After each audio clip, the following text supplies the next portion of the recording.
and welcome back to What's in Your Yard. And today we're going to do something that is a little bit different, and I kept wondering what it was. And I found out it's called the purple dead nettles. Come on close. So we're down here.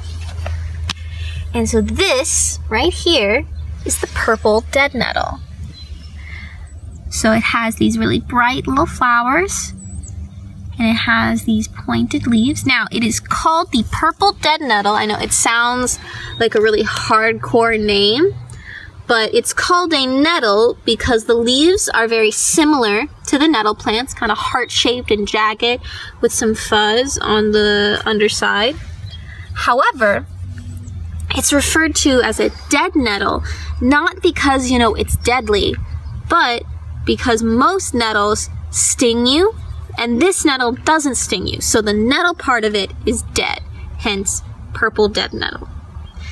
Now, it is actually in the mint family, not the nettle family. And the mint family has square stems, which is how you can figure this one out. It spreads pretty fast. So all of this is kind of coming up between one clump. It will lay out. Now there is another type in here, but that's not what we're talking about. We're talking about this one.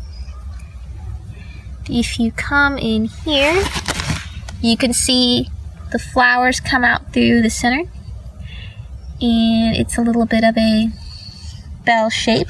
Now, the Latin name for this is Limonium purpureum, and that could refer to the little throat-like flowers, or how it's a trumpet.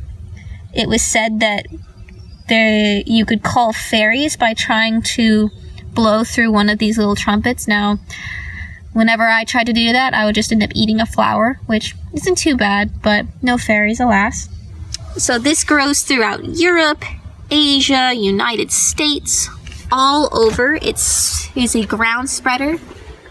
The purple dead nettle is an important plant to pollinators, just like our dandelions, because it is one of the first ones in the spring, and it spreads out really far.